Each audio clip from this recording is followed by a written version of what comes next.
Hello বন্ধুরা, মোহনার দিকের আরও একটি নতুন ব্লগে তোমাদেরকে অনেক অনেক স্বাগত। আর আজ তোমাদের সাথে শেয়ার করব একটা জলখাবারের রেসিপি। ভীষণ টেস্টি জলখাবারের একটি রেসিপি আজকে শেয়ার করছি। তো আজকে আমি বানাচ্ছি মাছের কচুরি। এবারে মাছের কচুরি মানে যে সবসময় ভেটকি মাছ কিংবা আর মাছ কিছু দিয়ে বানাচ্ছি সেটা নয়। বাড়িতে যে মাছ আসে যে কোনো মাছ দিয়ে কিন্তু এটা বানানো যাবে। আর আমি সেরকমই একটা কাতলা মাছ দিয়ে আমি বানানোর চেষ্টা করেছি। এই মাছের কচুরিটা তো আমি কিভাবে বানিয়েছি তার জন্য তো অবশ্যই তোমাদেরকে পুরো ভিডিওটা দেখতে হবে। তো দেখো কিভাবে আমি মাছের কচুরিটা বানিয়েছি। কেমন? তো প্রথমে আমি মাছের যে পুরটা যেটা সেটা বানিয়ে নেব।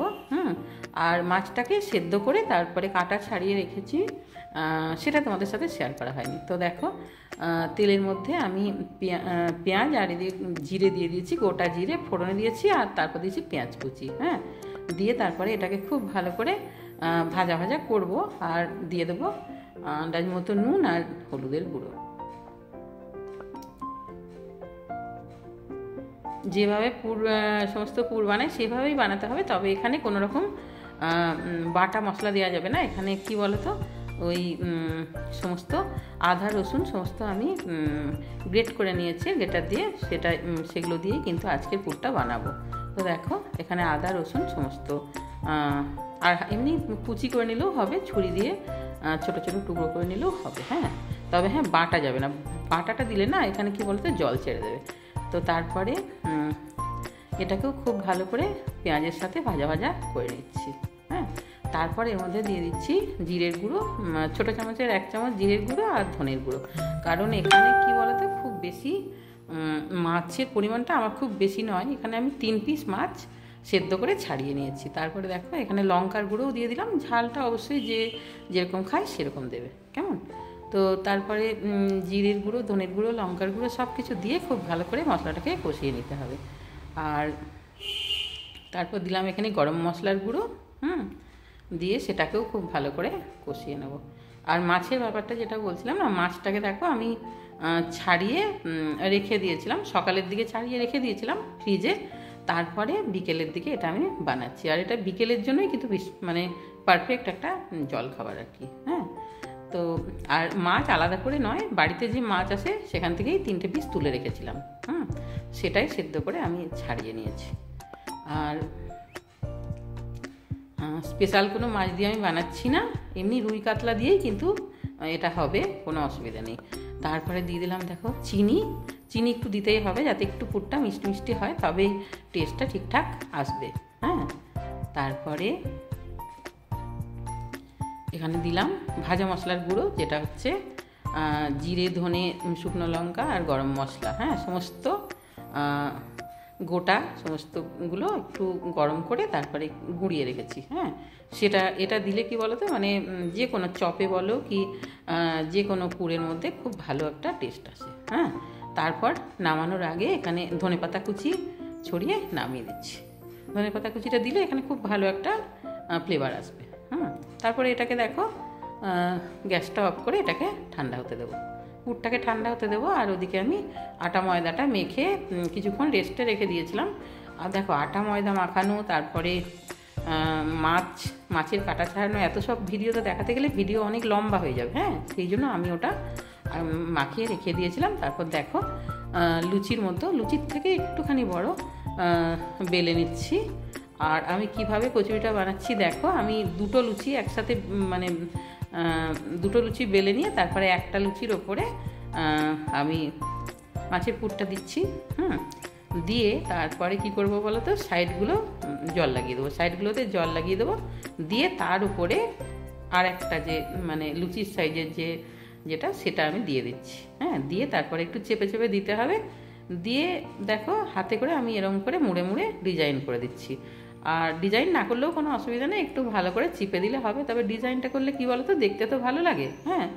এবারে রান্না মানেই কি বলো তো একটা শিল্প। আমার বাবা বলতো যে রান্না মানেও একটা মানে শিল্প, রান্নাটাকে যে যত সুন্দর করে করতে পারবে সেইটাই আর কি আনন্দ যারা করে তাদের আনন্দ, আর যারা খায় তাদেরও খুব ভালো লাগবে। তো দেখো একই রকমভাবে আমি আরেকটা বেলে নিয়ে তারপরে পুর মাঝখানে দিয়ে একই রকমভাবে জল দিয়ে সাইডগুলোতে জল দিতে হবে অবশ্যই, তা না হলে কী বলো তো খুলে যেতে পারে। আর খুলে গেলে তখন কিন্তু তেলটাও নষ্ট হবে, আর পুরিটাও মানে যে কচুরিটা যেটা সেটাও কিন্তু খারাপ হয়ে যাবে। হ্যাঁ, আর এমনি যেরকম আমরা পুর ভরে বেলি সেরকম বেললে কি বলো তো এটা মানে ঠিকঠাক হয় না। সেই জন্য কচুরিটা এইভাবে যদি করে নাও তাহলে খুব ভালো হবে। আর এগুলো কি বলো তো দুটো খেলেই মোটামুটি মানে হয়ে যায়, আর যেন মানে জল খাবারে আর এর থেকে বেশি খাওয়া যাবে না।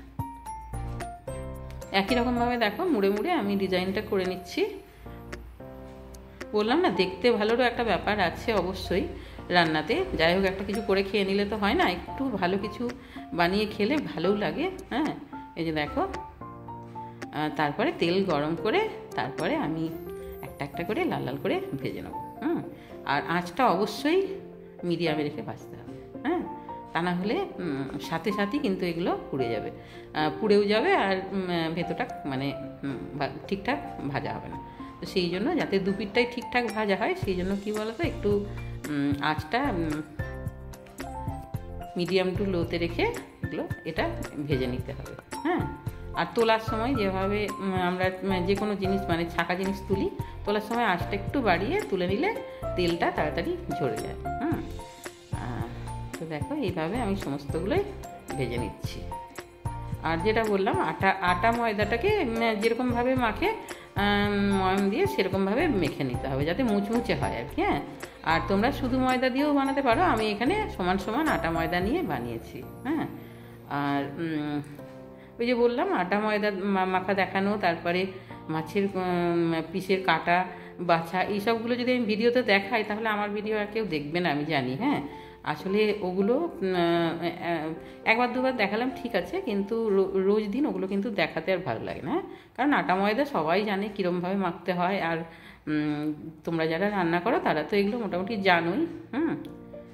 যারা এখন নতুন রান্না শিখছে তাদেরকে একটু বলে দিলে ভালো হয় আর কি। তো দেখো আমি সবগুলো এরকম উল্টে পাল্টে লাল লাল করে ভেজে নিচ্ছি। আর পুরটা যদি আগে থেকে রেডি করে রাখা যায় না তাহলে কিন্তু বাড়ি থেকেও এলেও আটা ময়দাটা চট করে মেখে তারপরে বানিয়ে দেওয়া যাবে, সুন্দরভাবে বানিয়ে দেওয়া যাবে। হ্যাঁ, তো এই যে দেখো আমার সবগুলো হয়ে গেছে। আর অসাধারণ দেখতে হয়েছে যেরকম, আর খেতে তো মানে অসাধারণ হয়েছে কি বলবো আর। হ্যাঁ, মানে যেরকম মুচমুচে আর ভেতরটা সেরকম পুরো ঠাসা। হ্যাঁ, তো আমার আজকের এই মাছের কচুরি বানানোর যে প্রসেসটা, এই প্রসেসে তোমরা একবার বানিয়ে দেখো বাড়িতে সকলে পছন্দ করবে, এমনকি বাচ্চারা তো মানে ভীষণ খুশি হয়ে খাবে। হ্যাঁ, তো আমার এই রেসিপিটি ভালো লাগলে অবশ্যই একটা লাইক দিও, কমেন্ট করো, আর আমার চ্যানেলে নতুন বন্ধু হলে অবশ্যই চ্যানেলটাকে সাবস্ক্রাইব করে দিও, কেমন? আর পাশে থাকা বেল আইকনটা প্রেস করে দিও যাতে আমি নতুন নতুন ভিডিও আপলোড করলে তোমরা সবার আগে নোটিফিকেশানটা পেয়ে যাও।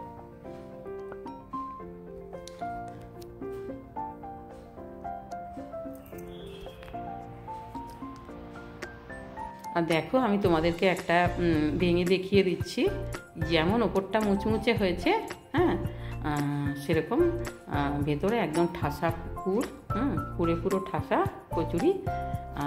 তো এইভাবে বানালে পুরটা বেশি করে দেওয়া যায়। আর এমনি যদি মানে ভেতরে ভরে যদি বেলে বানাই তাহলে ওটাতে অতটা ভালো মানে পুরটা ঠিকঠাক দেওয়া যায় না। হ্যাঁ, তো সবাই খুব ভালো থাকবে, দেখা হবে আরও একটি নতুন ব্লগে। বাই।